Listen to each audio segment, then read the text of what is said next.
Buenos días a todas y todos.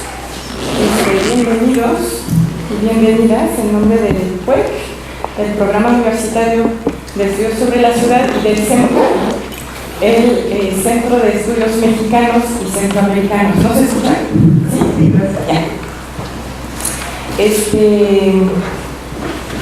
Pues nada más a manera de introducción, les voy a platicar un poco de este seminario permanente recién nacido.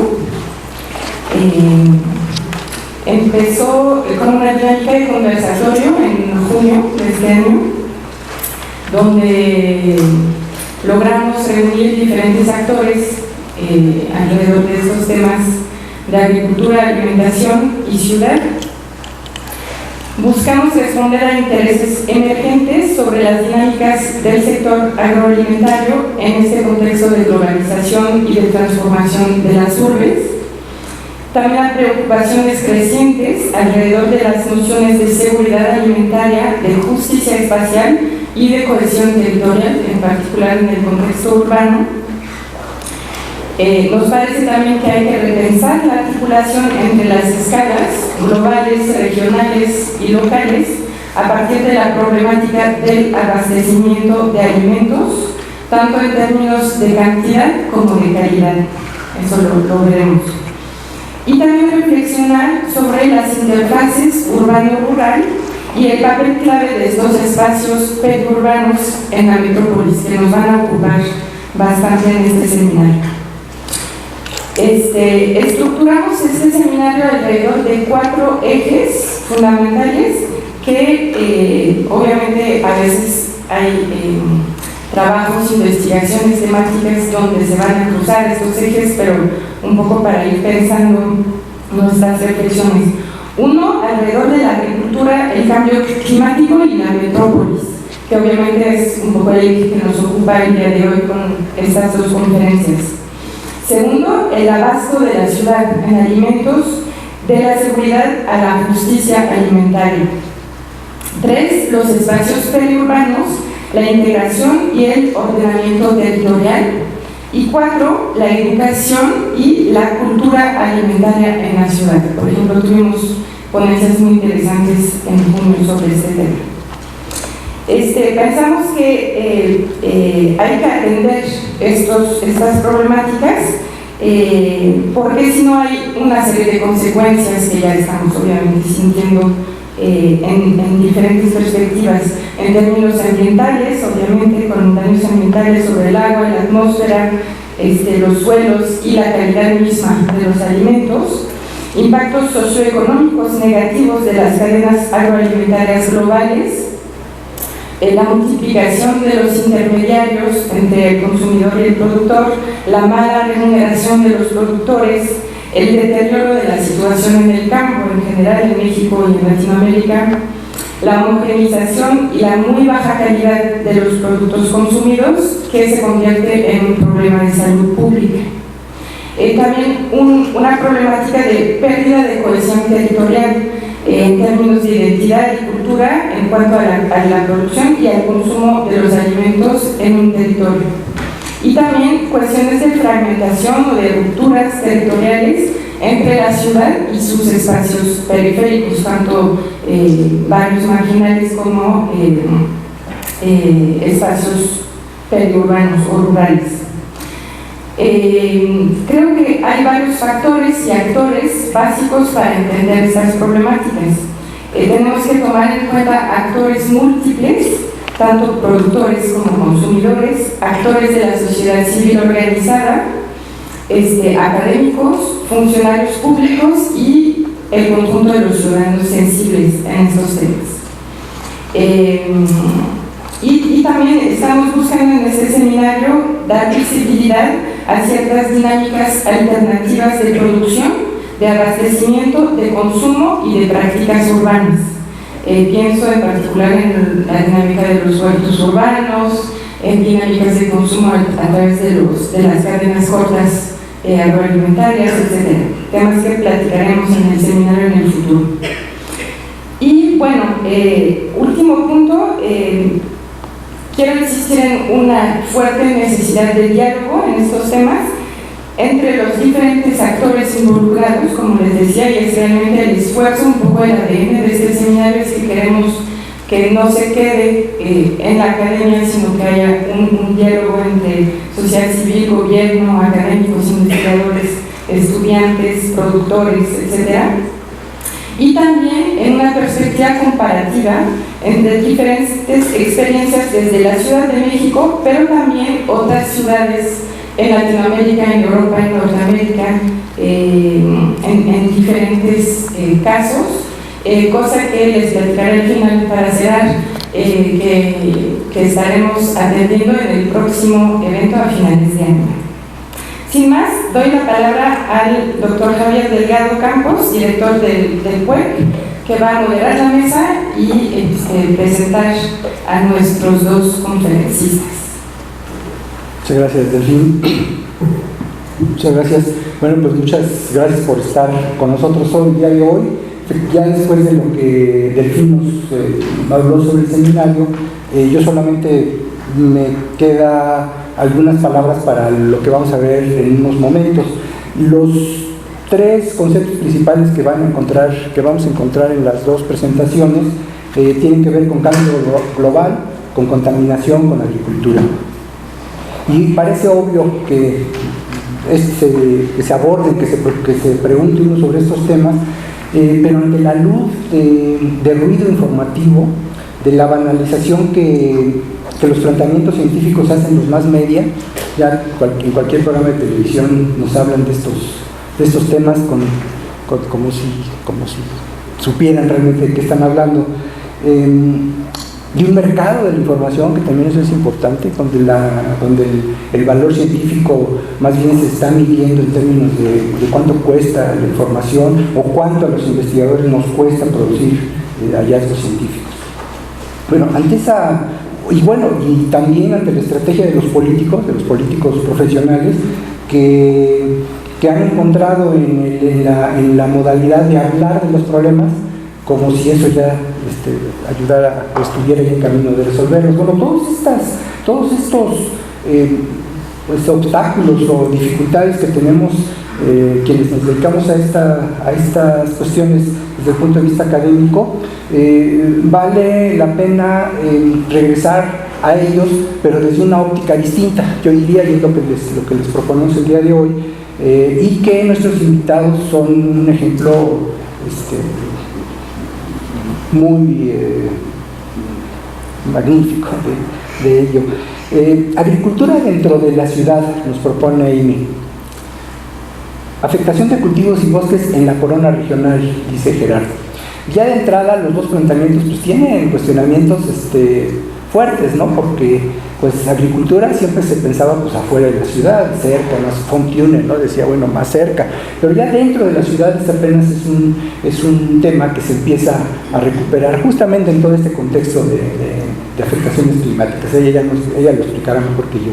Y en el caso de Gerardo, lo de la corona regional nos está hablando, como bien decía Delfín, de una escala regional de la ciudad a la que frecuentemente no se piensa que la ciudad pueda tener efectos a 80, 100 kilómetros de distancia. Eso es una de las vertientes más creativas de Gerardo, que ha encontrado cómo la contaminación que se produce aquí en esta ciudad está llegando a ámbitos muy, muy lejanos. Y en fin, estas dos provocaciones, vamos a decirlo así, si me lo permite, provocaciones académicas, me parece que es lo que hace valioso la investigación que se hace en la academia, retar las explicaciones fáciles, ¿no? Entonces, pues es para mí un gusto que hayan aceptado. Queremos que sientan ustedes el seminario que Delfín ha hecho. Déjenme decirles, después de muchos años de estar intentando tener un espacio de discusión como Delfín le ha dado por fin un cuerpo que, como ella dice, esperamos mantenerlo, por eso se llama permanente, esperamos mantenerlo, pero no solamente eso, sino empezar a buscar actividades paralelas a ellas. Y aquí aprovecho para hacer ¿cómo se llama? una propaganda para el PUEC. Miren, con nuestros dos invitados tenemos ya proyectos en marcha que están más, pues básicamente encaminados sobre los mismos temas. Con Gerardo, él está encabezando un gran proyecto sobre cambio global y contaminación. Con así nos ha invitado, tenemos la fortuna que nos ha invitado al PUEC a participar en ellos. Pronto tendremos noticias, pero si no se concreta ese proyecto, habrá otras oportunidades de hacerlo. Y con Amy también estamos, a invitación de su director, del doctor Constantino Macías, estamos colaborando con el Laboratorio Nacional de las Ciencias de la Sostenibilidad, más conocido como LANCIS, que es como lo que se queda pegado. Entonces, la publicidad que quiero hacer aquí es invitarlos, ya veo que hay muchos estudiantes, invitarlos a que estén pendientes. A nosotros nos gustaría mucho que se incorporaran a las actividades de los proyectos o de las actividades de este seminario. Seguramente habrá muchas formas en las cuales podrían apoyarnos en esta tarea. Empezamos a seguir haciendo conversatorios, en ocasiones será una conferencia. Estamos ahorita pensando en un diplomado sobre el agua, que seguramente estos problemas van a tener un espacio. Hemos intentado un premio a la mejor tesis de maestría y doctorado. Hemos tenido suerte en el tema de la vivienda, un proyecto que el PUEC tiene con Infonavit, y creemos que para este tema podría ser factible que buscáramos una figura de este tipo. Entonces, bueno, les pido nada más que estén pendientes para estas actividades y que nos ayuden a difundirlas. Pues dicho lo cual, sin más trámite, vamos a presentar a nuestros ponentes. En primer lugar, será la presentación de Amy Michelle Lerner, titulada Oportunidades y retos para la agricultura dentro de la megalópolis frente al cambio global. La doctora Lerner es investigadora en el Instituto de Ecología, justamente en el laboratorio LANCIS. Tiene una licenciatura en Biología Humana por la Universidad de Stanford en Estados Unidos, una maestría en Estudios Ambientales de Brown University, también en Estados Unidos en el 2006, con un enfoque en planeación para la conservación. Su doctorado lo hizo en Geografía en la Universidad de California en Santa Bárbara, 2011, con un estudio sobre la transición rural-urbana, que es un tema que ya en el seminario es casi uno de los núcleos fuertes del seminario que Delfina ha diseñado. Un estudio sobre la transición rural urbana y el valor del maíz en el centro de México. Tiene un postdoc en la Universidad de Rutgers y dos postdocs en Princeton. Entonces, es un gran gusto tenerla aquí con nosotros. Su investigación se enfoca en la dimensión humana del cambio global y la integración de sistemas sociales a sistemas socioecológicos. Sus temas de interés específico radican en transiciones rural-urbanos, particularmente en la periferia de la Ciudad de México, en la implementación de sistemas agropecuarios sostenibles, particularmente sistemas ganaderos tropicales, y en el comportamiento humano en un contexto de cambio global. Además, en los últimos años ha estado estudiando la interfaz entre la ciencia y la toma de decisiones, con un enfoque en la Ciudad de México, que ese es otro de las tareas del PUEC, y que creemos que aquí la invitación a que se sumen a los trabajos del PUEC tiene mucho sentido. Lo que nosotros, buena parte de lo que hacemos como PUEC es tratar de incidir en políticas públicas. Tal vez no pequemos de ingenuos que las decisiones que se toman son simplemente porque los tomadores de decisiones no tienen información.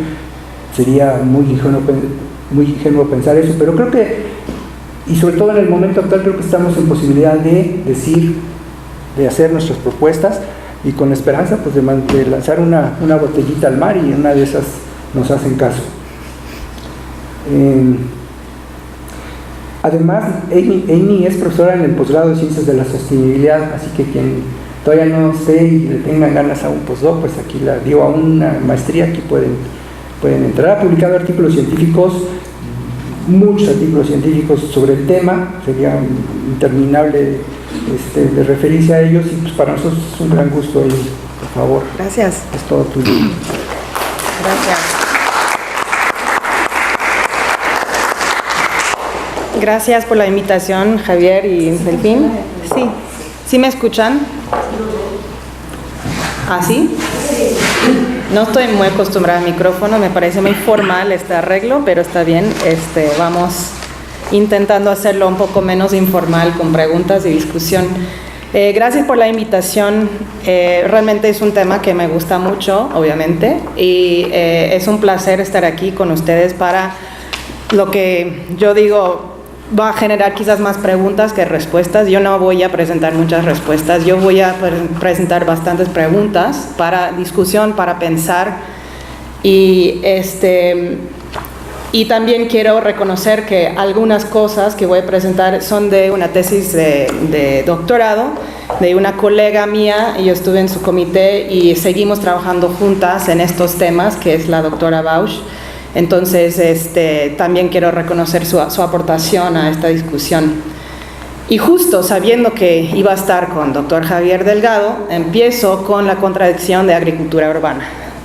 O sea, ¿cómo podemos tener una agricultura urbana si la agricultura es el opuesto de la ciudad, ¿no? Y esto es más como para ir pensando en cómo definimos ciudad y campo, que es otro tema que quizás algún día también podamos quedarnos a platicar, que realmente es tan diferente la ciudad que el campo, y si tenemos que hacer esas divisiones artificiales.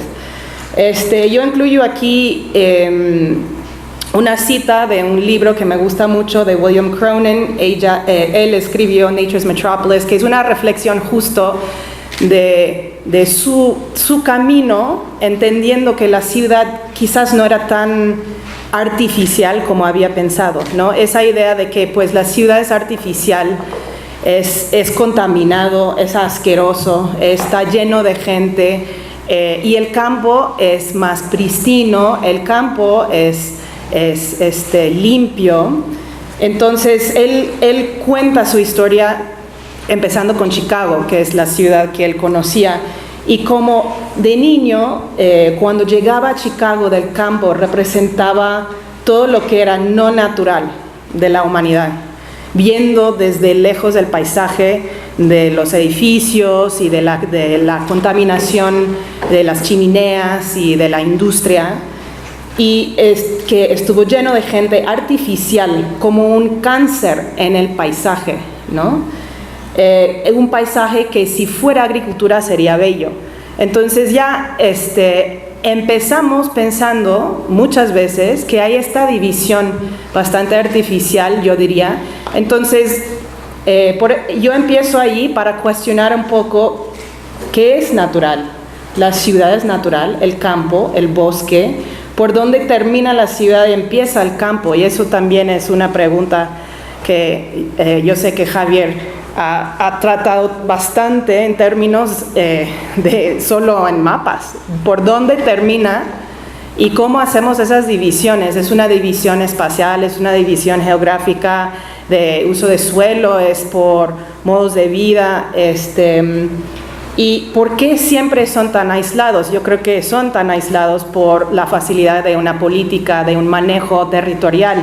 Tenemos que dividir el campo y ciudad, pero la realidad es que no es tan artificial esa división. Bueno, entonces ya empezando con el tema de agricultura urbana y periurbana, yo intercambio mucho esos términos, aunque vamos a ver que son muy distintos, lo que se considera como agricultura urbana y lo que se considera como agricultura periurbana, pero se ha desarrollado un discurso como una panacea. Para resolver los problemas de la ciudad hay que tener agricultura. Esto va a resolver problemas de obesidad, problemas de seguridad, problemas de contaminación de aire, de infiltración de agua, y también la huella de carbono que tienen los residentes de la ciudad, porque la comida va a estar producida por ahí cerca, los consumidores. Y entonces también hay que pensar, pues, ¿qué es el potencial de agricultura urbana y para qué fin? Eso es una pregunta importante que se están haciendo muchas ciudades, incluyendo la ciudad de Nueva York, donde estaba viviendo antes de volver a México.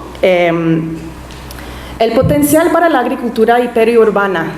¿Para qué la queremos? ¿Para qué fin? ¿Para quiénes?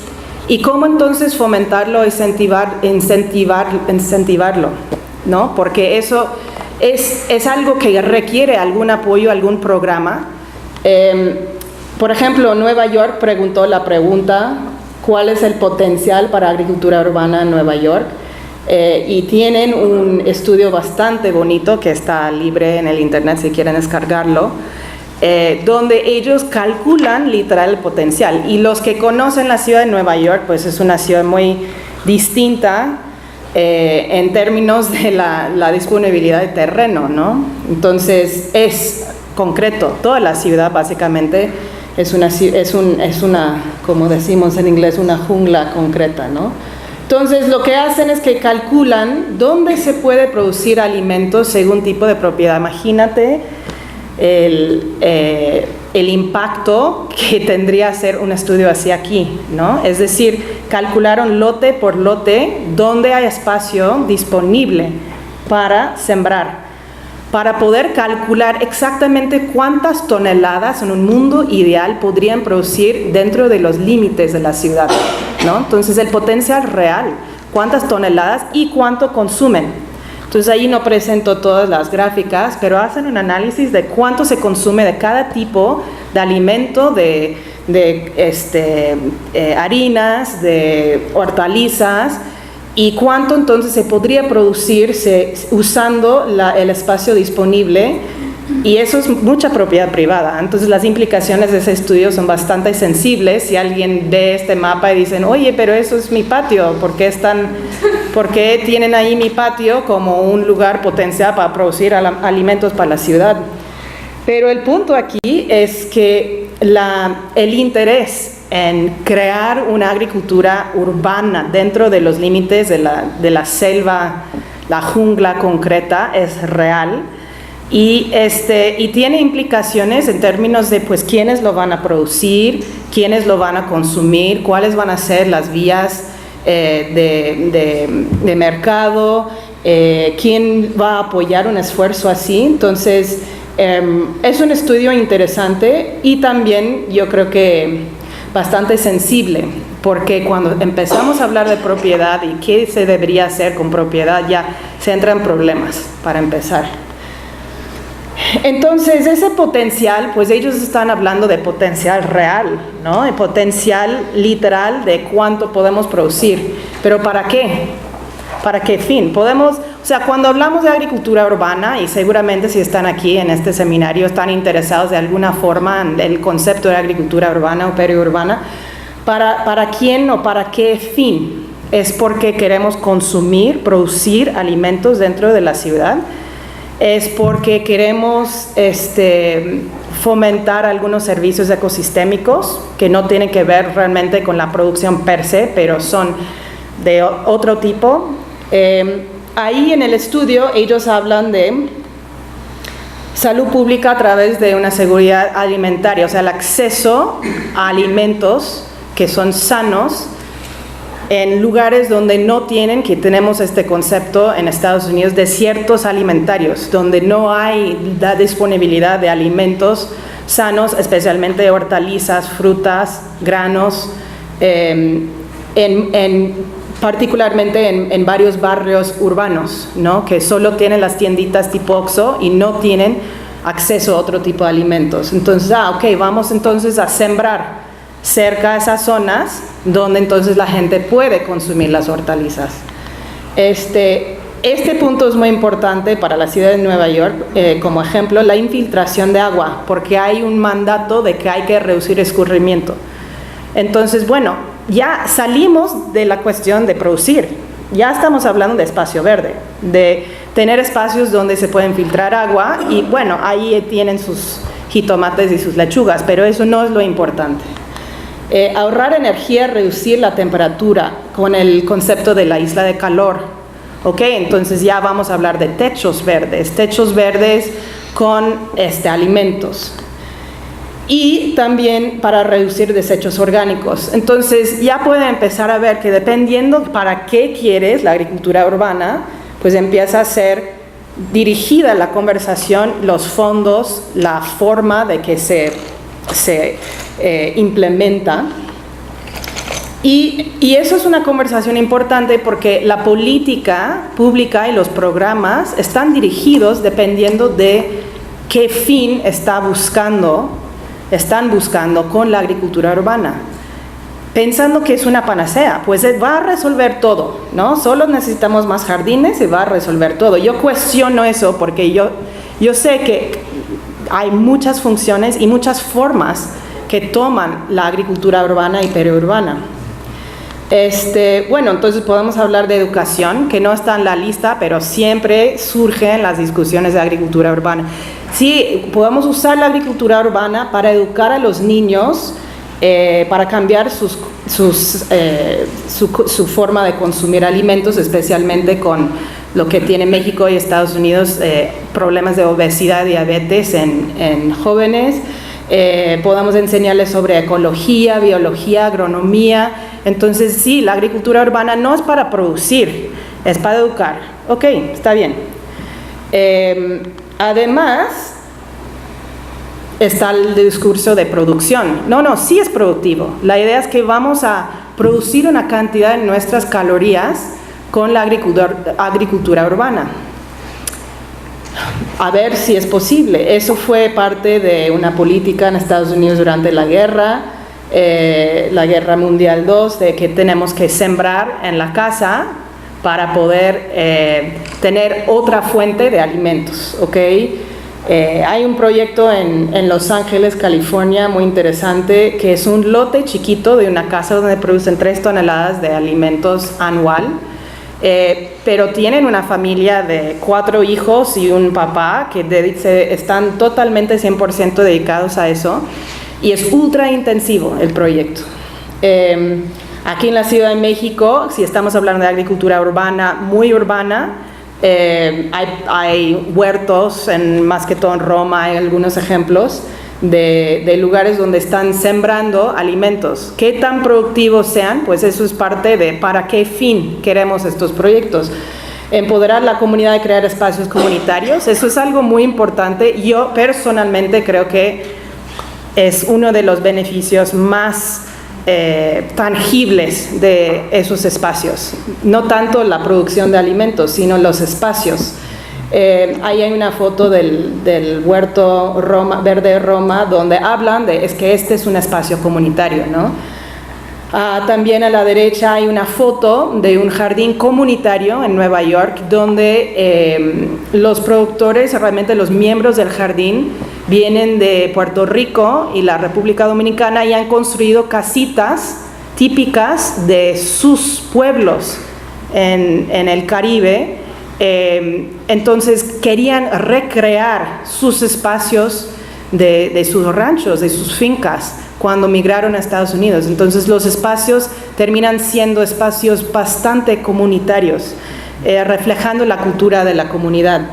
Ahí hay otro abajo, que es un proyecto en Rhode Island, en Estados Unidos, donde dan parcelas a migrantes de todas partes del mundo para que puedan producir los alimentos que no tienen, porque vienen con semillas, y eso pasa mucho. Es muy interesante ver cómo la gente viene con sus semillas a un nuevo país y empieza a sembrar los maíces. Yo he conversado con mucha gente de México en Estados Unidos que vienen con las semillas en los calcetines, cruzando la frontera, de la semilla del maíz de su pueblo para los tamales que ellos comen en tal día del año, y por eso necesitan su espacio en el jardín comunitario para ese maíz en particular, que no van a poder encontrar en un mercado. Entonces realmente es para la producción, ¿no? Eso es cuántos tamales van a sacar de ese espacio, pero es para tener el recuerdo, para crear ese espacio comunitario. Otra vez el concepto de los servicios ecosistémicos, infiltración de agua, biodiversidad, almacenar carbono, recreación. Entonces ya la agricultura urbana puede servir muchas funciones.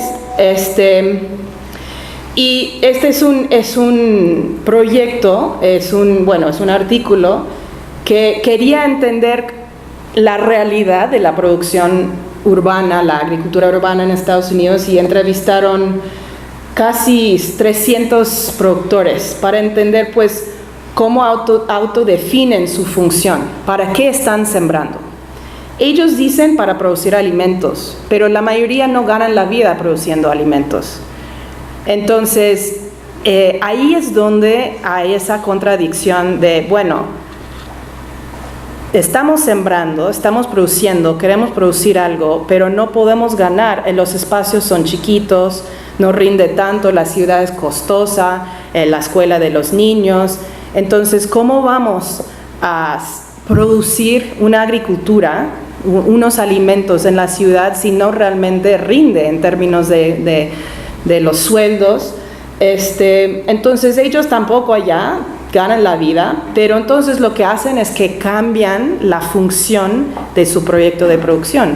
Ahora es una ONG, ahora es educativo, ahora podemos recibir donaciones, ahora no simplemente es un rancho, no es una finca, es un lugar que tiene varias funciones para poder sobrevivir. Entonces es parte de la sobrevivencia de esos proyectos, y en ese sentido la ciudad les permite hacerlo, porque si estuvieran muy lejos de una población urbana, no podrían crear la ONG con las visitas escolares y con las donaciones, porque la ciudad ayuda, o sea, la ciudad quita algunas ventajas de estar en el campo, si queremos dividirlo así, pero luego provee otras, y vamos a verlo un poco más adelante.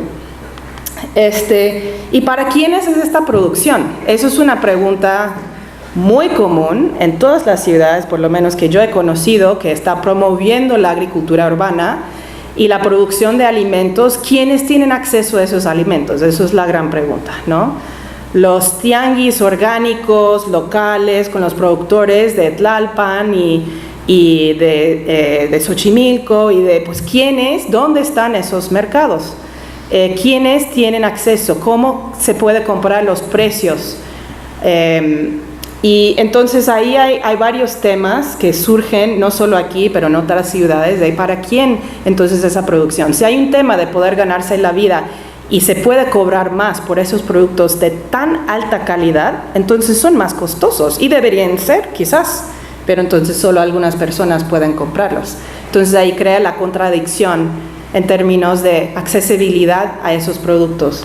Y hay varios mercados aquí que tienen ese perfil, que son absolutamente bellísimos. Los mercados y los productos son de la mejor calidad que he visto en mi vida, y sí son más costosos, y están en zonas donde hay que realmente estar cerca, por ejemplo en Roma o en el Pedregal, no están en todas partes de la ciudad siempre. Entonces el tema surge, pues ¿cómo vamos a acceder entonces de esos productos? Si yo quiero comer de esos alimentos, ¿cómo? Y eso es un gran tema en Estados Unidos también, con los ejemplos que conozco, que normalmente esos tianguis orgánicos locales, bonitos, bellos, perfectos, no están en las zonas de los desiertos alimentarios. Sí, hay unas iniciativas, pero en general termina siendo una división entre los que puedan acceder a esos productos y no. Entonces, bueno, terminando esta discusión, la agricultura urbana y periurbana sí es multifuncional, sí puede servir muchas funciones. Esto viene de la tesis de doctora Bausch, donde ella hizo un proyecto viendo todos los programas que existen en la Ciudad de México y cómo ellos están articulando la agricultura para la Ciudad de México, para qué fin están esos programas, para promover desarrollo económico, para promover la producción alimentaria, salud. Entonces ahí hay una tabla que no puedo ver bien porque pero y están esas funciones que ya he mencionado, producción, salud, seguridad alimentaria, economía. Y bueno, si pensamos en la Ciudad de México, por lo menos, ahí incluyo toda la zona metropolitana otra vez, porque sé que estoy con Javier Delgado, entonces, como no, yo no puedo delimitar la Ciudad de México con los límites políticos, porque se enoja. Entonces, vamos a pensar en toda la zona metropolitana con un enfoque en la Ciudad de México. Entonces, ahí vemos que la zona beige es la zona urbana, disque urbana, y las localidades disque rurales, que es todo otro tema de cómo definimos rural y urbano según las estadísticas, pero que tienen menos que 2.500 personas, que es una división ultra artificial y no tiene mucho sentido, pero ahí estamos para crear un mapa. Y entonces tenemos en el sur, básicamente, esa zona tan compleja de urbana, rural, periurbana, bosque, y seguramente vamos a seguir hablando de esa parte de la ciudad, porque ahí es donde tenemos el suelo de conservación. Y la agricultura existe en todas partes de toda esa zona. Y es muy distinta. Aquí lo vemos con el suelo de conservación y otros instrumentos de conservación, esas localidades. Las localidades están en todas partes. Entonces, poner esas divisiones artificiales de campo y ciudad en la Ciudad de México es casi imposible, y en la zona metropolitana también. Pensar en qué es la agricultura urbana en la Ciudad de México también es una pregunta interesante, porque toma muchas formas. Desde milpa y la producción de nopales, desde las chinampas de Xochimilco, desde contenedores en el centro de la ciudad. Entonces, se requiere programas y políticas diversas, porque esos tipos de agricultura son distintos y son para fines distintos. Entonces, no es lo mismo hablar de un contenedor en Roma que hablar de la producción de nopal en milpa, y eso tiene que estar bastante reconocido. Entonces, lo que hizo mi colega doctora Bausch es que ella analizó todos los documentos políticos en la Ciudad de México para analizar cuántas veces mencionan ciertas funciones. Ella quería entender para qué están esos programas, qué están promoviendo en la Ciudad de México, y también la cantidad de presupuesto para cada función. Y lo que encontró es que los servicios ecosistémicos obviamente están mencionados bastante, y también la producción primaria. La producción primaria, hablando de la parte del sur de la ciudad, donde es más productivo que cualquier otro tipo de agricultura en el centro de la ciudad. Salud, casi no hay presupuesto, tampoco está tan mencionado. Seguridad alimentaria está ahí, pero pueden ver que muchas funciones están mencionadas. Eso quizás es bonito, pero también crea un poco de problema, porque dependiendo de qué quieres promover, pues das el presupuesto, tienes las expectativas, y es muy confuso para la comunidad de agricultura urbana y periurbana cuando tienen que hacer todo. No, es que lo que tengo que hacer es resolver la obesidad, producir alimentos, infiltrar agua, almacenar carbono, crear espacios para agrobiodiversidad. O sea, eso ya es demasiado. Y sería mucho más sencillo y mucho más lograble enfocar las políticas y los programas para ciertas funciones, y no asumir que la agricultura puede con todo, la panacea para la ciudad. Entonces, aquí lo separa en agricultura periurbana y agricultura urbana. Y lo que encuentra es que la política para la agricultura periurbana y rural no es lo mismo para la parte central de la ciudad, que es obvio. O sea, no es lo mismo hablar de contenedores en Roma que hablar de nopales en milpa. Entonces, ¿cuál es la mejor forma para incentivarlos? Aquí hay un enfoque, por ejemplo, en desarrollo económico y la producción de alimentos, en la parte más rural, digamos, de la Ciudad de México, que está en el suelo de conservación, y eso no es lo que está mencionado en la parte central de la ciudad, no tanto, porque pues el centro de la ciudad no tiene tanto potencial para producir alimentos o para el desarrollo económico, que no es lo que dice Nueva York, ¿no? Porque ahí están hablando de la selva concreta. Entonces, ¿por qué tendría que ser así? Quizás se puede producir más en el centro de la Ciudad de México, pero no hay los incentivos. Entonces, hay que como problematizar un poco esos discursos. ¿Para qué queremos qué tipo de agricultura en dónde? Entonces, esto es un marco que trabajé durante mi doctorado hace 1000 años. Para mí parece 1000 años, pero fue solo hace como 8. Donde estamos pensando en el potencial para la agricultura urbana y periurbana, especialmente en las ventajas que tiene la ciudad, es decir, la cercanía a los consumidores y también la cultura de consumir productos especiales en la ciudad puede fomentar la agricultura. Es más, a lo mejor se puede conservar más agricultura cerca a la ciudad que muy lejos de la ciudad, donde es más difícil tener acceso a esa población. Entonces, lo que hicimos es que modificamos un marco de modos de vida pensando en la parte sociocultural que existe entre los consumidores de la ciudad y los productores cerca a la ciudad, y las ventajas y posibilidades que hay para mantener esa agricultura. Ahora, ya sabemos que la vida es más costosa, no siempre ganan la vida, pero hay diferentes formas que se puede tomar esos proyectos de agricultura para que tengan más éxito, sabiendo que están cerca a una población de millones y millones de personas.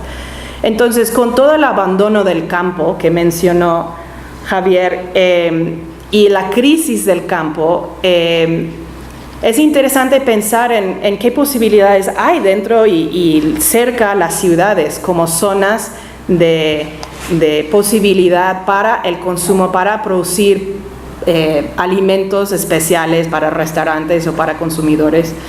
Entonces, es una contradicción, sí, pero sí con posibilidades. Bueno, terminando con retos y limitaciones, realmente ¿qué tanto se puede producir en una ciudad o cerca a la ciudad? Pensando en cuánto ustedes comen, pueden ir contando cada día qué están consumiendo y de dónde vienen esas calorías. Si vienen de puros pepinos y zanahorias, que quizás podrían, pues ni siquiera yo creo todo el año tener esos alimentos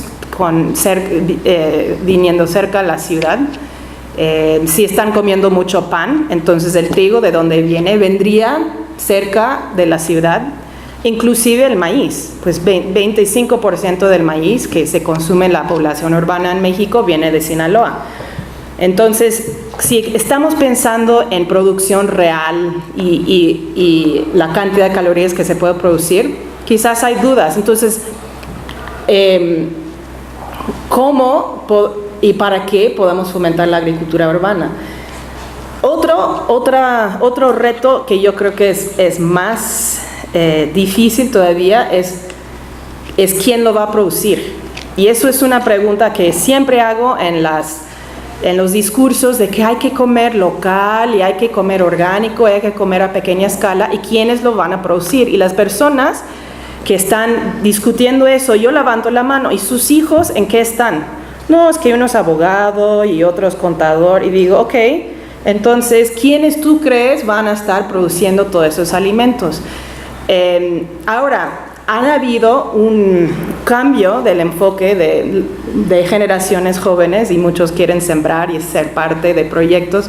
Quizás están trabajando otra cosa. Es muy interesante ver el perfil del productor urbano, ¿no? Y qué realmente tienen que hacer para ganar la vida. Para algunos aquí que son productores, si son productores urbanos, digamos, quizás puedan compartir sus experiencias de qué se tendría que hacer para sobrevivir en la ciudad produciendo. Los beneficios generados para una diversidad de personas, hablando de quienes tienen acceso, mano de obra disponible, es un poco de lo mismo. y siempre son más eficientes. Hay una razón por la cual 25% del maíz viene de Sinaloa. Debería ser así. Los grandes invernaderos y ranchos de hortalizas en el Bajío, pues se puede competir esos proyectos con lo que se podría producir en una chinampa en Xochimilco, dentro de la Ciudad de México. Entonces eso es un poco el discurso, como ¿para qué queremos la agricultura urbana? Entonces esto es la última, que simplemente tengo una lista de preguntas, porque yo creo que este tema genera más preguntas que respuestas, y el concepto justo de las cuencas alimentarias, que en inglés se llama food sheds, esa idea de que tenemos que estar produciendo en una distancia más corta de la ciudad.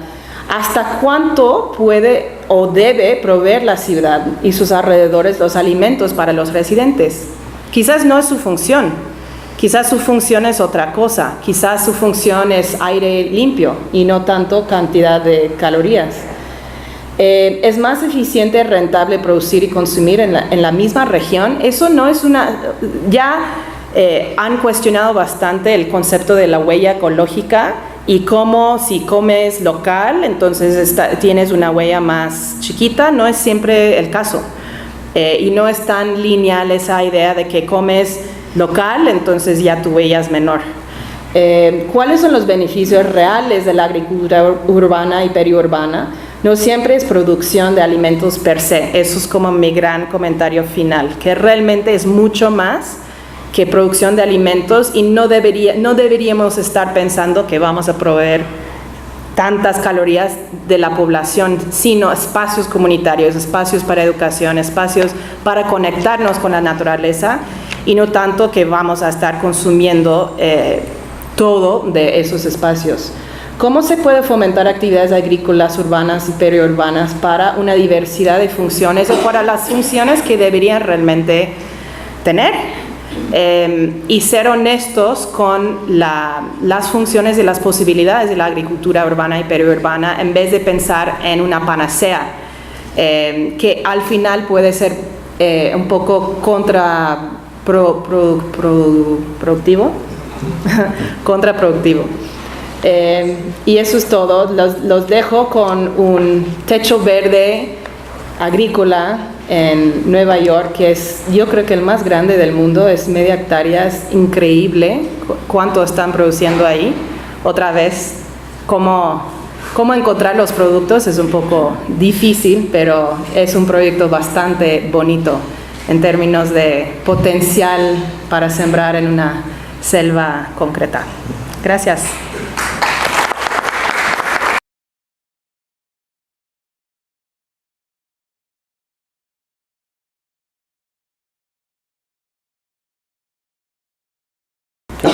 Bueno, el ozono es una molécula formada por 3 átomos de oxígeno, 2 en doble enlace y 1 en un enlace sencillo, que es un radical, de hecho es un radical libre, y entonces es muy reactivo y reacciona con todos los dobles enlaces. Donde encuentre un doble enlace, ahí el ozono va a reaccionar, y los dobles enlaces están en las cadenas de los compuestos orgánicos que forman las paredes celulares, etcétera, ¿no? Y paredes celulares desde una amiba hasta un ser humano, ¿sí? Entonces cuando el ozono le pega a una amiba, la amiba se va, y le rompe su pared celular, pues ahí se va a desinflar la amiba y ya se muere, y por eso se usa el ozono para purificar agua. Los seres más complejos tenemos mecanismos de reparación del daño, y entonces aguantamos niveles más altos de ozono, ¿sí? Pero en fin, si respiráramos mucho ozono, nos empezaría a sangrar la nariz, y luego empezarían a sangrar los pulmones, y moriríamos por hemorragia en los pulmones, ¿sí? Así, con mucho ozono, ¿sí? Las plantas también. A las plantas también les pega el ozono en esos dobles enlaces. ¿Y por dónde entra el ozono a las plantas? Entra por las estomas, que es por donde las plantas, en las hojas, absorben el CO2 para realizar la fotosíntesis, por donde respiran. cuando el ozono daña las estomas, dañan las hojas y afecta la capacidad de realizar fotosíntesis. Y ahora, tiene otro componente, el componente en el contexto de la plática, que es el cambio global. Ocurre que el ozono también es un gas de efecto invernadero. Tiene enlaces que con la luz infrarroja, la radiación infrarroja se pone a vibrar, torcer, etc. Y entonces es un gas de efecto invernadero bastante potente. A diferencia del CO2, su tiempo de residencia en la atmósfera es muy corto, pero siempre lo estamos reponiendo. ¿Sí? Entonces por eso también es importante como gas de efecto invernadero. Bueno, entonces con ese preámbulo vamos a pasar ahora sí a la plática. Bien, entonces, el ozono afecta a la población, los cultivos y los bosques. O sea, a cualquier organismo el ozono le provoca un estrés oxidativo. El impacto del ozono es independiente de los impactos del cambio climático. ¿Sí? Es decir, el ozono como agente oxidante, como reactivo, su efecto es independiente, es diferente de su efecto como gas de efecto invernadero y de la suma de los otros gases de efecto invernadero como el CO2, el metano, el óxido nitroso. Bien, entonces, si queremos ver el efecto del ozono en los seres vivos, en particular en los cultivos o en los bosques, en un escenario, en un mundo con un clima cambiante, tenemos que, por un lado, la única manera de hacerlo en este momento es asumir que son independientes y que son aditivos. O sea, que por un lado van los efectos del cambio climático, que puede haber más agua, menos agua, más temperaturas, más CO2 que fertilizan las plantas, aunque a veces las fertilizan demasiado rápido. Y por otro lado está el efecto como oxidante. Lo más probable es que los efectos no sean nada más aditivos, que plantas sometidas a un estrés por cambio climático podrían ser más susceptibles al efecto del ozono, o al revés, plantas que están bajo el estrés oxidativo del ozono serán más vulnerables a los impactos del cambio climático. Por el momento vamos a suponer que son independientes y entonces que se pueden sumar, y ya con eso es suficiente para que nos dé miedo. Bien, entonces en las zonas rurales, asumimos que el cambio climático generará más ozono en zonas rurales. ¿Cuál es el asunto? De hecho, aún sin cambio climático, en las zonas rurales, viento abajo de una ciudad, se produce más ozono.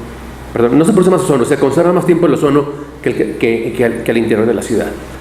Todos sabemos que tenemos que controlar los óxidos de nitrógeno y los compuestos orgánicos volátiles que emitimos en la ciudad con los vehículos o cualquier proceso de combustión o con los solventes, etc., para evitar que se forme ozono. Pero hay una reacción muy importante, que los óxidos de nitrógeno están formados por la suma de dos óxidos, el NO, que es el óxido nítrico, y el NO2, que es el dióxido de nitrógeno. Ocurre que el NO, el óxido nítrico, reacciona muy rápido con el ozono, y entonces en la ciudad, como hay siempre una reposición de óxidos de nitrógeno por todas las actividades con características en la ciudad, vehículos, calderas, estufas, lo que sea, siempre durante el día se está formando suficiente óxido de nitrógeno, emitiendo suficiente óxido de nitrógeno para titular, para reaccionar con el ozono. El ozono tarda un rato, una hora en la mañana después de que sale la luz del sol, en que la formación de ozono compite con la destrucción de ozono. Entonces hay dos reacciones que están ahí en competencia. Pero en fin, sí se forma ozono, pero se destruye mucho. En cambio, fuera de la ciudad, viento abajo, todavía va la mezcla de aire con compuestos orgánicos volátiles, ya sea primarios o secundarios, que se formaron por las reacciones con óxido de nitrógeno remanente. Se va formando ozono, pero ya no hay suficiente NO para irlo destruyendo. Y entonces ocurre que viento abajo de una ciudad hay más ozono que el que dentro.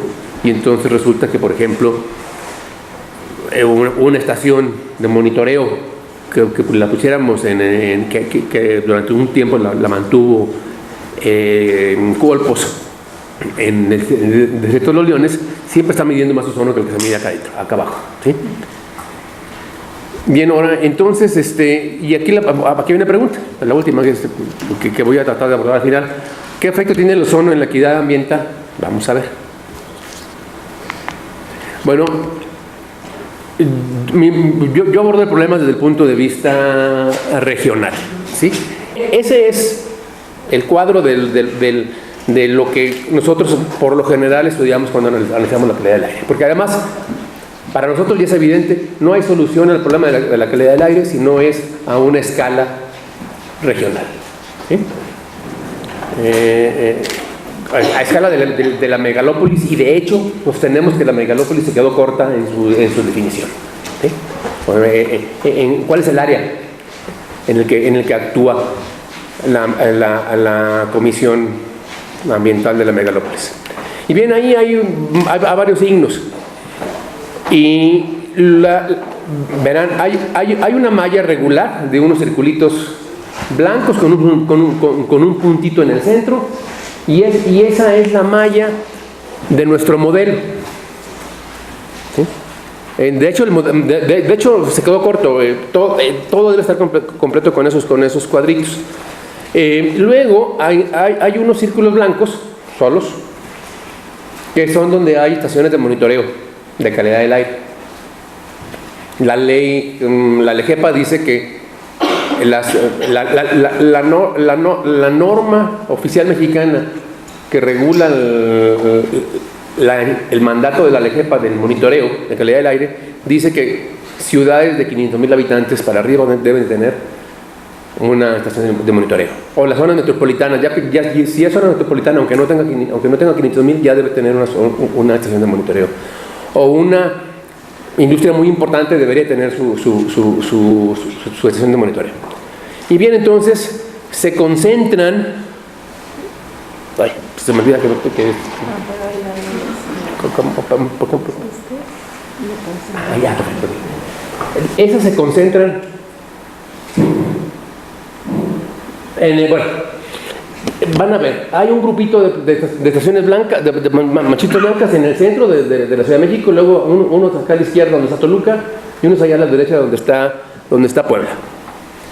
Ocurre que en realidad la calidad de los datos de monitoreo en el país todavía dejan mucho que desear. Los gobiernos, son pocas las redes de monitoreo a nivel nacional que califican como muy buenas. Siempre hay algunas que califican como buenas por un periodo, cuando les entregan las estaciones, y por la falta de compromiso, de conciencia, por mala leche, porque a fin de cuentas no hay mejor contaminación que la que no se mide. Entonces se van desatendiendo y al rato empiezan a fallar, y al rato ya dan datos que no podemos usar. Bien, entonces luego tenemos queremos conocer cuál es la contaminación fuera de la ciudad, porque ya hay mucho monitoreo al interior de la ciudad. No están resueltos los problemas al interior de la ciudad, pero se sabe mucho más de su contaminación que lo que se sabe afuera. Entonces dijimos, bueno, nosotros vámonos a medir afuera, ¿sí?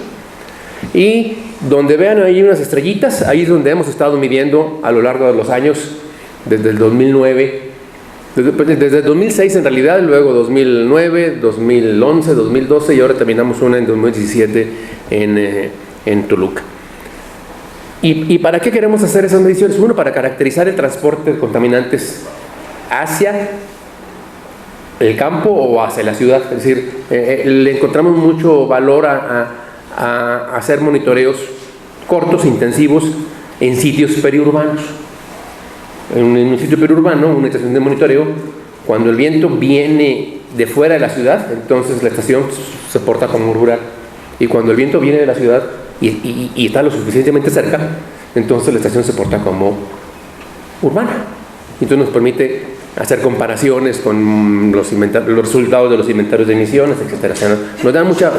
Si tenemos poquitas estaciones donde ir tenemos un par de estaciones móviles. ¿Y dónde es mejor ponerlas? Entonces encontramos mucha utilidad en ponerlas en los sitios periurbanos, precisamente por esa ventaja. Y luego ponemos una cerquita y una un poquito más lejos para ver cómo va cambiando la química.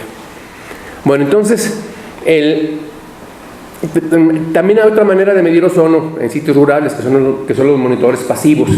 En este caso es un filtro impregnado con un reactivo que reacciona específicamente con el ozono y que se coloca en un dispositivo en el que va a entrar, el ozono que va a entrar en contacto con el filtro lo hace.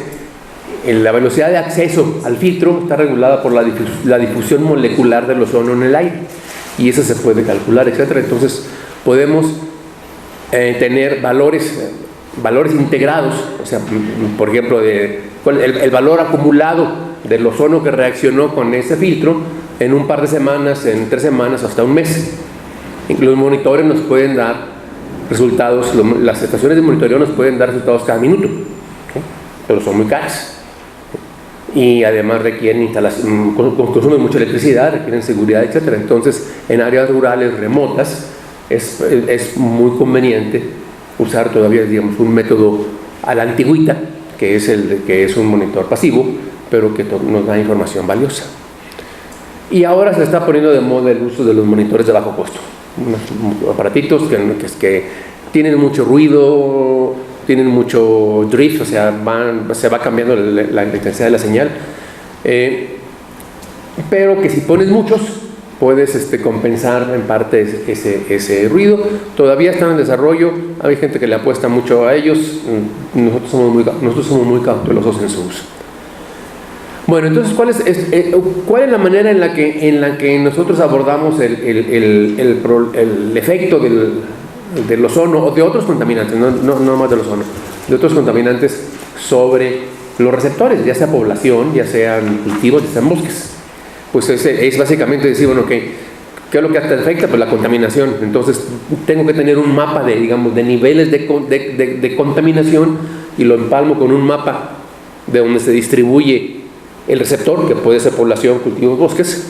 Y entonces en una zona tengo personas, tengo mucho ozono, ahí va a haber afectación a la salud. O también tengo mucho ozono, pero acá no hay personas, acá hay bosques, acá hay cultivos, pues eso ahora va a estar afectando a los cultivos.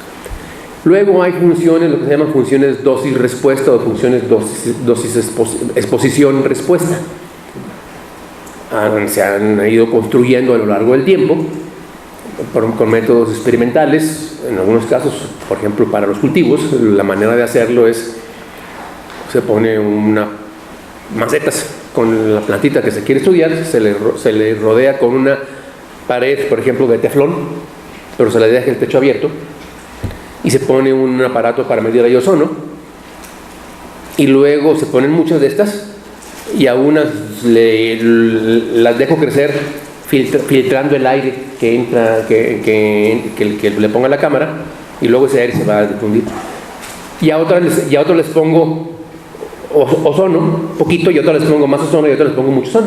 Y entonces ya tengo una muestra de macetitas donde estuvieron creciendo tal planta, algunas libres de ozono, algunas con un poco de ozono y algunas un poco más, para poder construir una función con el periodo de crecimiento. Después del periodo de crecimiento, puedo decir, en este macetero donde puse X ozono, el rendimiento fue tanto; en aquel macetero donde puse Y de ozono, el rendimiento fue diferente, y con eso me construye una función que le voy a aplicar al resto de las plantas. Bueno, en un cultivo real. Aquí, claro, hay muchos bemoles, ¿sí? El rendimiento de un cultivo también depende, pues, de si el año fue un buen año en términos climáticos. O sea, bueno, si es de riego, si es de secano, si el año fue bueno, si el año fue malo, la cantidad de nutrientes, etc. No podemos controlar todo eso. Entonces la función la aplicamos asumiendo que el cultivo está creciendo bajo condiciones óptimas de agua y de nutrientes, ¿sí? Y con eso podemos calcular entonces cuál es el impacto de los niveles de concentración. Ahora, Ocurre que tenemos los seres más complejos, no las amibas, y hemos desarrollado niveles o mecanismos de defensa contra la exposición a ozono. Hay un nivel básico, es decir, por lo menos podemos vivir bien y nos desarrollamos bien en los niveles que se llaman de fondo de ozono. O sea, diríamos, todos podemos desarrollarnos bien a los niveles de concentración de ozono que hay en una atmósfera limpia, diríamos, continental. Aquí yo no sé dónde habrían, diríamos, pues allá por Durango, por Chihuahua, por ahí, y a lo mejor ahí todavía podemos encontrar ozono de fondo continental. Y entonces, arriba de ese es cuando empezamos a preocuparnos por el ozono. De hecho, está el concepto de los niveles críticos. El nivel crítico es la concentración arriba de la cual el conocimiento científico actual indica que el receptor es afectado negativamente por el contaminante.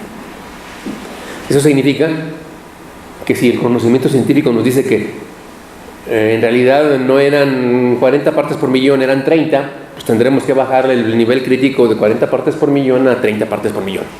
¿Sí? Y volver a calcular todos los daños que es. Y aquí hay dos figuras de unas mediciones que estuvimos haciendo en Tenango del Aire, que es rumbo a Cuautla, por acá por Xochimilco, y en el de la izquierda es lo que sería una condición de aire limpio, que coincide con una condición de meteorología que se llama de bajas presiones. Lo que tenemos ahí es los puntos azules es la dirección del viento en la escala de 0 hasta 360. O sea, cuando el viento viene o de 0 en la escala en el eje de la derecha, o 360 es que viene del norte, y cuando nos marca 180 viene del sur. Y vean que durante todo el día el viento vino del sur y viene del Pacífico, ¿sí? Ya las velocidades suficientes como para que lleguen unas 8 horas desde la costa. Y el nivel de ozono es la línea negra, no, la línea roja, ¿sí? La línea roja. Y la línea roja punteada en las dos marca los 40, los 40 partes por billón a la gringa, o sea, 0.4 partes por millón, ¿sí? Que es el nivel de fondo que supuestamente ese no nos hace daño. Sí nos hace daño, pero ya nos adaptamos a ese daño. Y entonces la excedencia de ese nivel, de esa raya punteada, es lo que debemos de contabilizar para ver cuál puede ser el efecto del ozono en las plantas. Y usamos lo que se llama el índice del AO40, que es Atmospheric Ozone Threshold, arriba de 40 partes por billón, cuando billón es 1000 millones. Y la de aquel lado es una condición de altas presiones, que son las que favorecen la formación de ozono. Entonces vean el brinco de la línea roja entre de este lado y la de aquel lado. Y lo que le hace daño al ozono es el ozono que intercambia por los estomas en las horas del día. Entonces lo que tenemos que sumar es la diferencia entre la línea roja y la punteada cada hora del día a lo largo de todo el periodo de crecimiento de la planta. ¿Sí? Hay cultivos que luego se colectan, y entonces nada más es durante ese periodo. Cultivos de más largo pues van a estar expuestos a más tiempo, ¿sí? Y lo que tenemos básicamente es en el centro del país tenemos o esta o aquella, ¿sí? Afortunadamente muchas de estas se dan más en periodo de secas, y si muchos cultivos son de temporal, pues entonces todavía no se siembran. Pero no se crean que en época de lluvias el aire está muy limpio, porque pasa con que haya un poquito de calor, y como hay mucha insolación, de veras el ozono se dispara. Pero como usualmente llueve, luego hay turbulencia, se va disipando. Y bien, entonces lo que tenemos que hacer es sumar sobre el cultivo esas diferencias. Y bueno, pues habría que tener un monitor en cada parcela, ¿verdad? Entonces por ahí no funciona. podríamos tener muchos monitores y luego interpolar con métodos de Kriging y esas cosas que los geógrafos conocen bien. Y bueno, pero no hay suficientes, ¿sí? Entonces, la mejor herramienta es el modelo. Pero yo tengo que construir confianza en el modelo.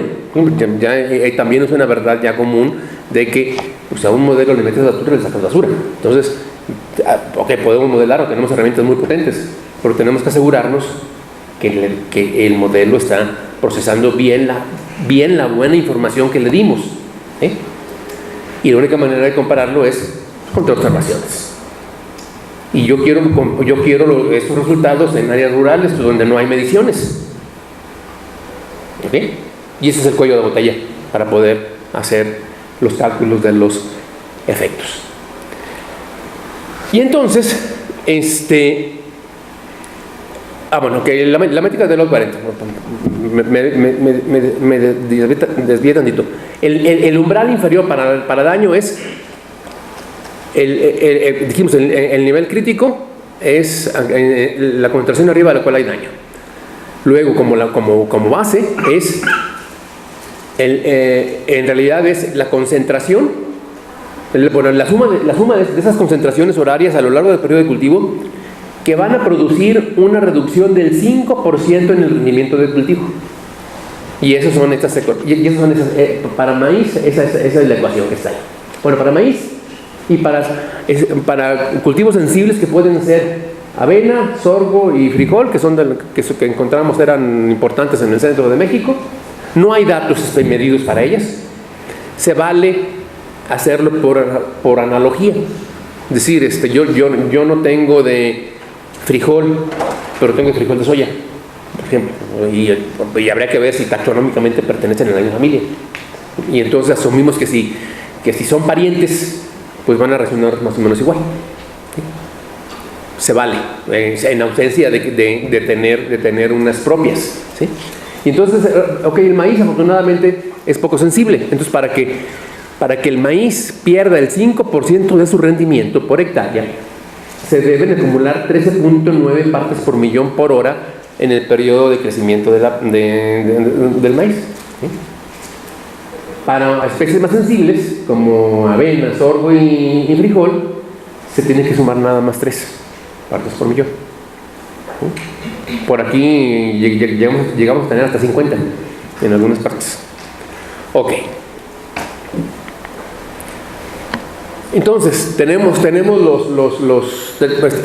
tenemos un modelo que debo de verificar, y ahí hay 4 iteraciones. Aquí en se muestra precisamente las 4 iteraciones. La de arriba de la izquierda es el modelo optimizado para que funcione bien en la zona metropolitana. ¿Por qué? Porque es donde tenemos muchas mediciones y sabemos que son de buena calidad. Entonces, ¿qué es un modelo de calidad del aire? El modelo de calidad del aire es una combinación de modelos. Tiene una parte un modelo que trata de reproducir el comportamiento de los vientos. Y luego tenemos otro modelo que trata de reproducir el comportamiento de las emisiones.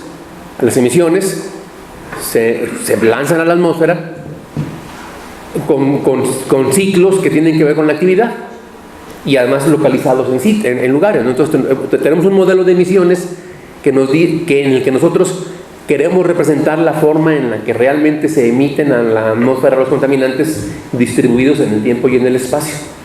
Ya en la atmósfera, pues, el modelo de meteorología lo lleva de un lado para otro, pero luego tenemos un modelo de química que con la radiación solar los hace reaccionar a las sustancias reactivas que fueron emitidas.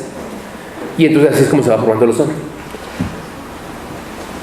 Y luego, a fin de cuentas, como todo modelo es imperfecto, y tenemos que tratar y lo ajustamos. A fin de cuentas lo terminamos ajustando a mano para que más o menos le cuadre donde lo estamos comparando.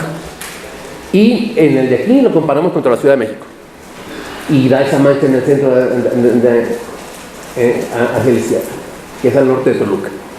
Luego, hay razones para creerle de que hay una zona alta de ozono, por los patrones de viento, etcétera, que ese sitio siempre le va a llegar contaminación o de Toluca, o de Tula, o de la Ciudad de México. Entonces, por eso ahí como se van acumulando,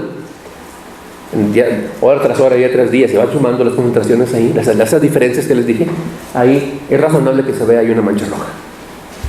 Pero luego entonces dijimos, bueno, que ahora a este vamos a volver a interpolar los resultados del modelo de este, agregándole los datos de las estaciones de otros sitios. Y se forma aquello. Luego yo tengo un conjunto reducido de datos, algunos datos de modelos pasivos en la parte sur de la Ciudad de México. O sea, en la Sierra Chichinauhua ahí hacemos campañas de monitoreo con pasivos. Tenemos los otros puntos donde están las estrellitas que les mostré. Entonces lo que hice fue, los pasivos los usé para ajustarlos en los sitios rurales. Yo debería tener pasivos en todo el área, pero nada más tenía ahí en ese lugar. Ocurre que el modelo, que funciona bien en la Ciudad de México, le estaba fallando por un factor de 2 en esa zona. O sea, el ozono medido era 2 veces mayor que el ozono que me dice el modelo. Pues multiplícalo por 2. Si no tengo otra cosa, se vale. Pero por 2 en todos lados. Bueno, permítanme que por el momento, como es lo único que tengo, pues en 2 por todos lados. ¿Sí? Pero luego me había reservado tantitos, ¿no? Entonces tengo acá unos cuantos y los comparo contra mediciones continuas en donde tenía algunas de las estrellitas, porque me guardé algunas estrellitas para otra cosa. Y encontré que realmente más o menos era 2 en otros sitios por acá. Pero que tenía que corregir algo por la noche, etcétera. No lo voy a hacer larga la historia. Más o menos quedó bien que era por 2. ¿Ok? Y luego digo, bueno, pues hasta qué padre, ahora voy a ponerle las poquitas que me quedan. Y me da este.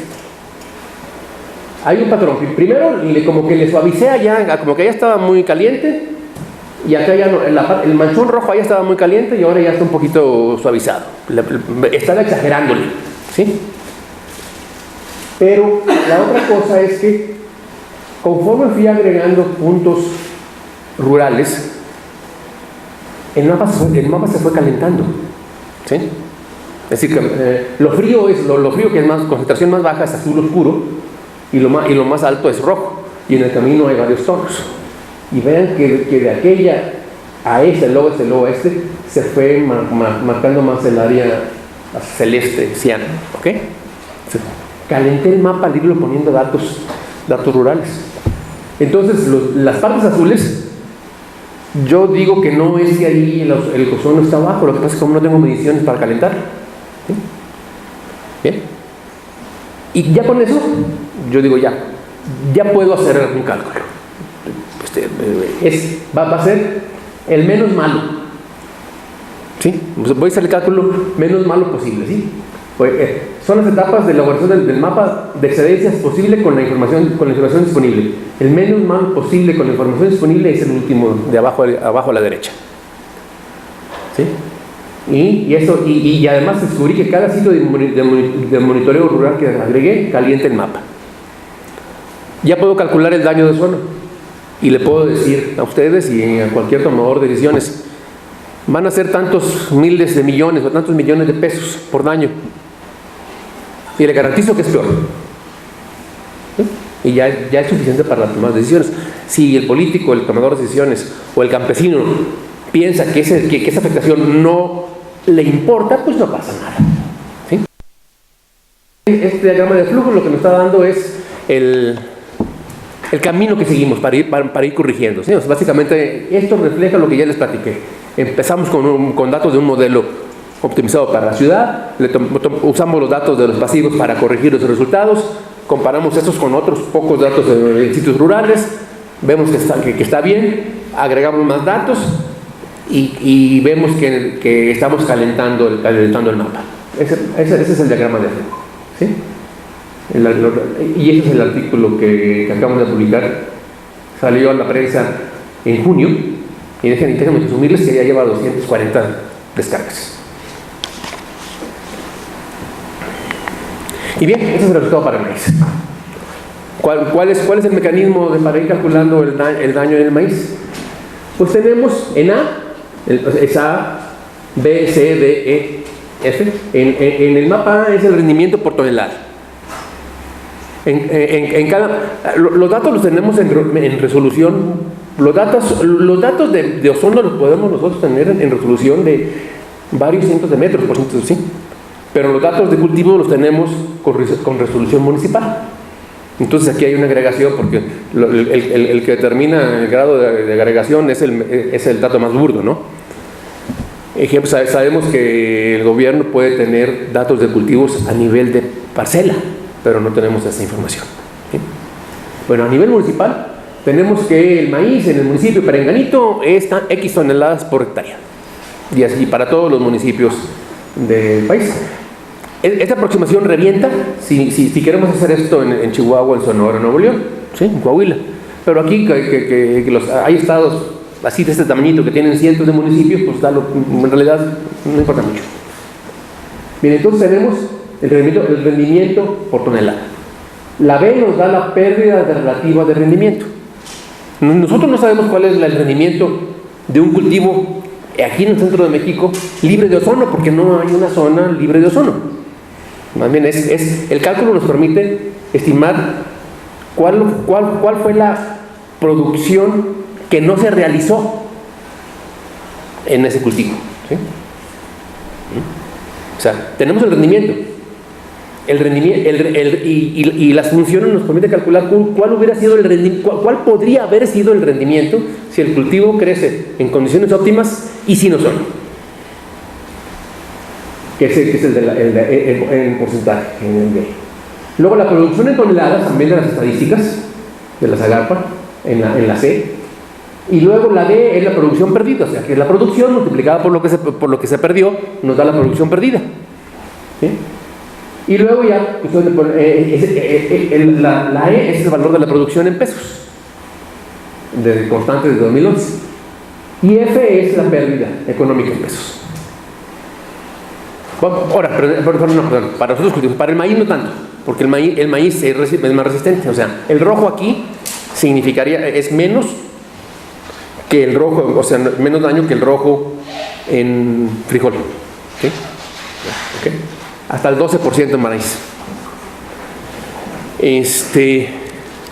Y lo hacemos para maíz, y lo podemos hacer para sorgo, para frijol y para avena. Y esos son los 20 municipios más afectados en el cuadro, en el mapa que les di. Y vean que corresponden casi todos al Estado de México. Uno es Tlaxcala, acá estamos teniendo un pedacito de Guerrero, de Michoacán, Morelos, Guerrero, Michoacán. La gran parte de todos son del Estado de México, ¿sí? Estos son los valores del lado 40 medidos, fíjense, hasta 23.98, el doble, ¿sí? Del umbral, ¿sí? La pérdida relativa de rendimiento, 7. El rendimiento por hectáreas, 2.5 toneladas por hectárea, 1.4, etc. La pérdida del rendimiento en toneladas por hectárea, 0.18, se perdieron 0.18 toneladas. Sin el ozono hubieran sido 2.68 en rendimiento. La pérdida económica, el área sembrada, el valor de la producción y la pérdida económica. Y a la derecha, ya curioseando para ver si hay un asunto de equidad en esto, alimentar. Bueno, a un campesino que pierda, aunque pierda poco, un campesino ya empobrecido, si pierde por producción por efecto de la contaminación, pues se empobrece más, ¿sí? Y entonces usamos el índice de marginalización, ¿sí? De INEGI. Y vean que en algunos municipios, por ejemplo, y están colocados en orden de descendente de efecto, ¿no? Entonces Villa de Allende, que está al norte de Toluca, tiene una pérdida económica de 11 millones de pesos, ¿sí? Y tiene una marginalidad alta. Toluca, que está por ahí de segundo, pues también tiene una pérdida de 9, pero es una marginalidad baja. Claro que eso es el dato del municipio, no significa que el campesino del municipio de Toluca sea que se me dieron, quién sabe, ¿sí? Pero pues, muy posiblemente no, ¿sí? Y entonces tenemos como en algunos municipios, aunque la pérdida es pequeña, pero ocurre, si nos damos acá, vemos que la producción fue pequeña, pero tiene alta marginalidad. ¿Sí? Y eso es para el maíz, que es poco sensible. Y ahora, ya retomando un poco la práctica previa y las discusiones previas, tenemos que, pues sí, muchos de esos municipios ya son periurbanos, ¿sí? Y tenemos entonces ahora que a los drivers, a las cosas que empujan a la gente a tomar decisiones, como puede ser las acciones económicas, si vale la pena seguir cultivando o irme a buscar trabajo a la ciudad, ¿sí? O fraccionarlo y vender lote.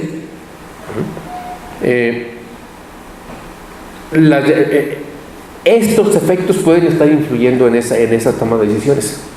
Y además no lo saben, porque nadie les ha dicho que están bajo efectos de la contaminación. O sea, la contaminación es que no sabes cultivar. Bueno, no, por ejemplo, para otros cultivos puede ser hasta el 40% de pérdida de rendimiento.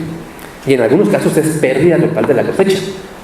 Porque a veces lo que ocurre es que el ozono da oportunidad a la entrada de organismos oportunistas. Así como nosotros en invierno, en época de ozonazo, se nos irritan las vías respiratorias y al rato agarramos un resfrío o una bronquitis. Pues lo mismo pasa con las plantas, ¿sí?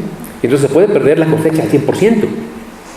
Por una combinación de factores que puede ser disparada por la contaminación atmosférica. Y entonces, aquí hay un problema muy serio de inequidad, ¿sí? Y aquí tenemos ese mecanismo lo repetimos para los otros cultivos, y ahí están las pérdidas. Maíz, se sembraron 1.132.000 hectáreas, el valor de la producción fueron 6.598 millones de pesos, y la pérdida fueron 191, el 3%, va, tolerable, ¿sí? La avena, hasta el 27, total, sí, ya promediando, ¿no? Total, todas. Los frijoles, 27, y el sorgo, 15, ¿sí?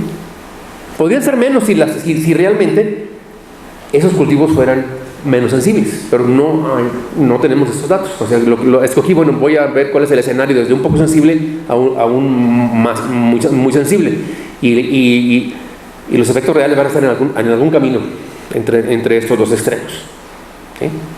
A falta de suficiente información, pues ni modo, se vale.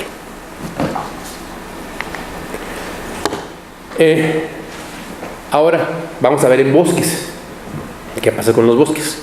Esta es una foto reciente. Acabo de regresar de un recorrido por el norte del Valle de Toluca, por ejemplo, desde el centro ceremonial Otomí hasta Villa del Carbón, y luego regresando por Atlacomulco. Les voy a decir lo siguiente: no hay matita, ¿sí? Ya sea de la orilla del camino, o hojita de árbol, o hoja de un cultivo, en el que yo me haya detenido en estos recorridos que hago, que corto una y que no tenga manchitas por daño de sol, ¿sí? Así, esa es la situación real en la corona regional. Y aquí tenemos tres coníferas diferentes. Esta conífera así como de pinito pequeño, estos aquí en verdes en medio, como que son obviamente de reforestación y parecen ser moyameles, y allá atrás unos pinos. Pues si pudieras ampliar esta imagen, lo de centro, todos los árboles están manchados con daño que puede ser de contaminación o iniciado por la contaminación. Y una de las cosas que como se nota en las coníferas, el daño por ozono, aparte de los puntitos, es que se va secando la raíz de la hoja, ¿no? ¿Sí? Ahí se va secando. ¿Cuál es el efecto en los árboles? Igual, cuando exponemos un árbol o una planta a mucho ozono, a lo que se llaman condiciones, digamos, de episodios de alta concentración, el daño puede ser muy fuerte, Pero si luego ya después se pasa esa masa de aire muy contaminada, la planta se puede recuperar, se puede sanar, ¿sí? Y luego hay otros efectos, son los efectos crónicos. Siempre estás expuesto a una cantidad alta de ozono, relativamente alta de ozono, pues entonces vas a tener un daño a la larga, ¿sí? En este caso, de nuevo se pueden reparar parcialmente, pero en fin, eso requiere energía. Entonces parte de la energía que se usa en reparar el daño no se usa en crecer, es lo que provoca la pérdida de rendimiento en los cultivos. Y lo que ocurre en los bosques es que el árbol crece menos, o sea, en ese caso es menos biomasa. Y esos bosques están bajo el sistema de pago por servicios ambientales. Y aquí viene otra cuestión de equidad. Les pagan por cuidar el bosque, por los servicios ambientales que prestan, pero ¿cómo? Hay que tener una métrica para decir cuánto pagas. Y la métrica que se usa es el conteo de la biomasa maderable. Se mide el diámetro, se hacen las técnicas esas de los agrónomos para ver cuánta madera hay en un bosque, se toma un muestreo, se mide el diámetro del árbol a una altura estándar, que antes decía a la altura del pecho. Llegas con una cinta métrica de esas de costurera y te mides el diámetro, y así vas haciendo. Ahora hay un poquito más sistemático, pero así básicamente es eso. Y se calcula la madera que hay. Y luego al año siguiente, bueno, 2 años, dependiendo del contrato, va y se mide otra vez. Y entonces, pues, el éxito del cuidado del bosque debe ver reflejado en alguna cosa, que es la biomasa maderable. Pero si el árbol no está creciendo, entonces el campesino, el comunero, tuvo menos éxito y le pagan menos. Pero no fue porque no supiera cuidar su bosque, ¿sí? O porque no está creciendo menos el bosque por culpa de la contaminación. Le estamos cuidando para que cuiden en los bosques por los servicios ambientales que nos prestan, y resulta que les pagamos menos de lo que les debemos de pagar porque su bosque está creciendo bajo la influencia de la contaminación. ¿Sí?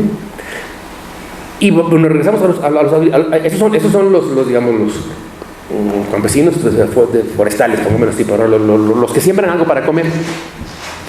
A muchos también están por su nivel de ingresos, están bajo o por lo que sea, que como lo decía la Zagarpa, reciben un subsidio. ¿Sí? Y yo no sé cómo se mida el subsidio, pero si un agricultor está sembrando en zonas rurales bajo la influencia de la ciudad o en zonas periurbanas, y si además el subsidio debería de contemplar valores como ¿para qué queremos que sigan sembrando? Porque es importante que no solo por la producción de alimentos, que a fin de cuentas en la Ciudad de México nunca la vamos a alimentar con lo que hay aquí cerquita, con lo que se pueda sembrar aquí cerca, somos demasiados.